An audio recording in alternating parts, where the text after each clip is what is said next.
कभी ऐसा महसूस हुआ है कि तुम कैपेबल तो बहुत हो, बहुत सारा पोटेंशियल है तुम्हारे अंदर, बट वो तुम्हें लाइफ में दिखाई नहीं दे रहा है।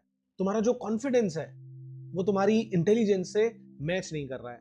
जो तुम्हारे मार्क्स है वो तुम्हारे एफर्ट से मैच नहीं कर रहे हैं। और डीप डाउन ये बहुत ही फ्रस्ट्रेटिंग होता है। इस वीडियो में मैं शेयर करूंगा एक सिंपल टेस्ट जो आपको बताएगा कि आपका पोटेंशियल अनलिमिटेड है, लेकिन वो ब्लॉक हो रहा है।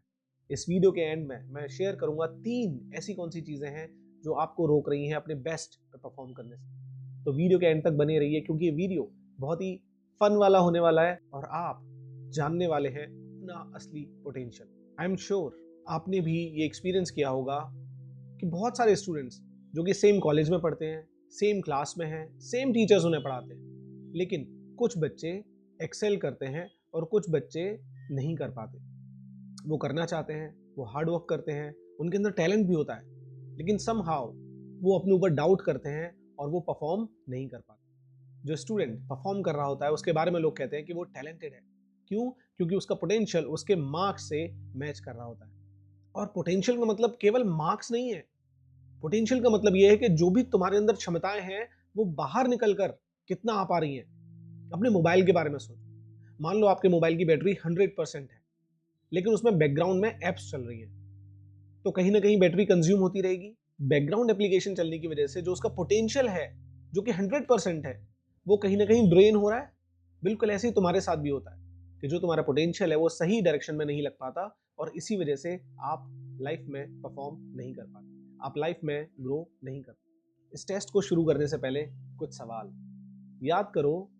When was the last time जब आपने पूरे फोकस के साथ 1 से 1.5 घंटा पढ़ाई की थी या काम किया था? पूरा फोकस, कोई मोबाइल नहीं, कोई और डिस्ट्रैक्शंस नहीं। When was the last time आप अपने ऊपर प्राउड फील कर रहे थे अपनी मेहनत को लेकर, अपने एफर्ट्स को लेकर, चाहे रिजल्ट कुछ भी रहा हो? एंड तीसरा सवाल, अगर कोई आपकी डेली हैबिट्स को, आपके रूटीन को देखे, तो क्या वो इस बात से एग्री करेगा कि आप अपने गोल्स को लेकर काम कर रहे हैं या नहीं?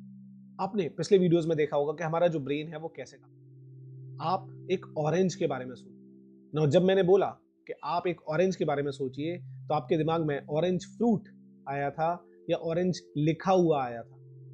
आई एम श्योर कोई ना कोई इमेज आपके दिमाग में आई होगी, ना कि ऑरेंज वर्ड लिखा हुआ आया होगा। बिल्कुल ऐसे ही इस बात को समझो कि हमारा जो ब्रेन है वो पिक्चर्स पे काम, जैसे हम कोई मूवी देखते हैं वो हमें जल्दी याद हो जाती है, समझ में आ जाती है, बिल्कुल ऐसे ही हमारी स्टडीज अगर हम इस तरह से करेंगे जैसे हमारा ब्रेन काम करता है, तो हमें ज्यादा बेटर रिजल्ट्स मिलेंगे।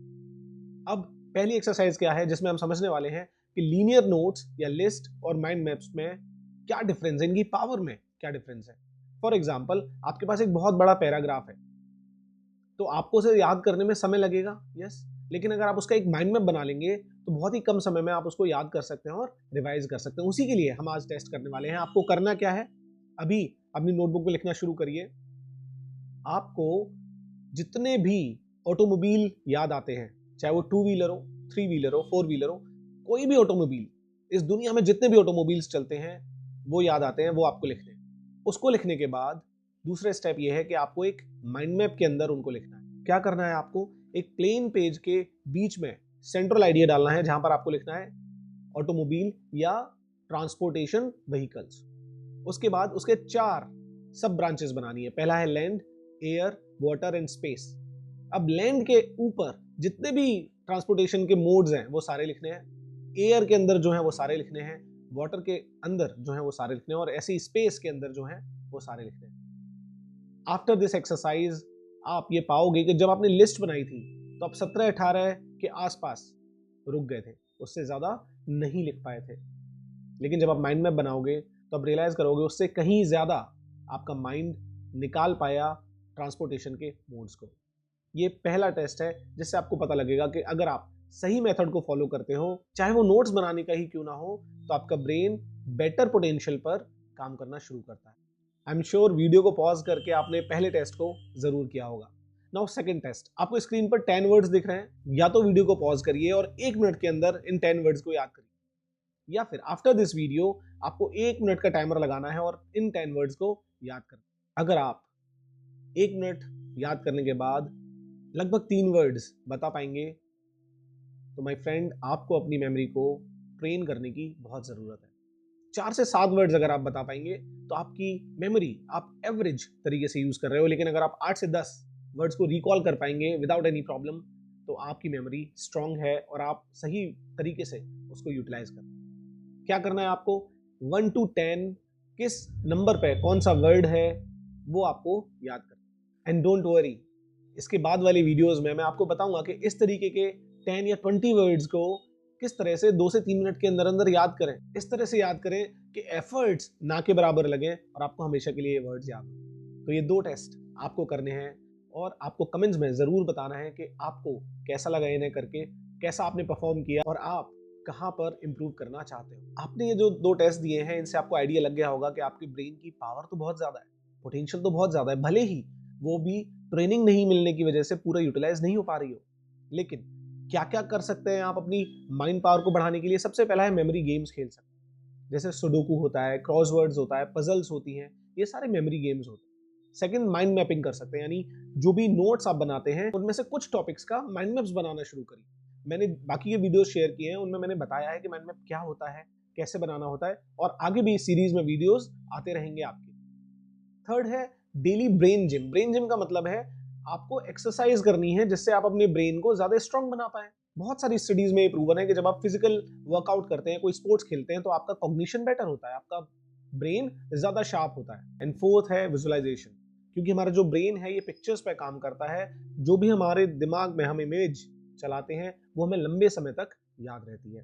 तो कोशिश करिए अपनी स्टडीज को भी धीरे धीरे माइंड मैप्स पे लाने की और पिक्चर्स के बेसिस पर उन्हें याद करना। 3 चीजें जो आपको रोक रही हैं अपने बेस्ट पे परफॉर्म करने में, उसमें सबसे पहली है क्लैरिटी का ना होना, यानी बहुत सारे गोल्स का होना, क्लियर सही डायरेक्शन वाला गोल ना होना बहुत बड़ा चैलेंज है जो आपके पोटेंशियल को बाहर नहीं निकलने देता। सेकंड है कोई सिस्टम ना होना, आप मोटिवेशन और इमोशंस के बेस पे अपनी जिंदगी जी रहे हैं। आज मूड है तो बहुत डिसिप्लिन से पढ़ाई कर ली, 2 दिन बाद नहीं है तो नहीं पढ़ाई करी, क्योंकि कोई क्लियर सिस्टम नहीं है, कोई रिचुअल्स नहीं है जिन्हें आप डेली बेसिस पर फॉलो कर सको, चाहे मोटिवेशन हो या ना हो। And third and very important, emotional leakage. जब आप कंपेयर करते हो अपने पोटेंशियल को या अपने आप को किसी और के साथ, जब आप डाउट करते हो अपने ऊपर, जब आप डरते हो, जब कुछ लिमिटिंग बिलीव्स आपको रोकते हैं आगे बढ़ने से, तब आप इमोशनली अपने आप को वीक करते हो और इसीलिए अपने गोल्स पर एक्शन नहीं ले पाते। If you found this video useful, उनके साथ शेयर करिए जिनकी आप केयर करते हैं। And don't forget to subscribe the channel.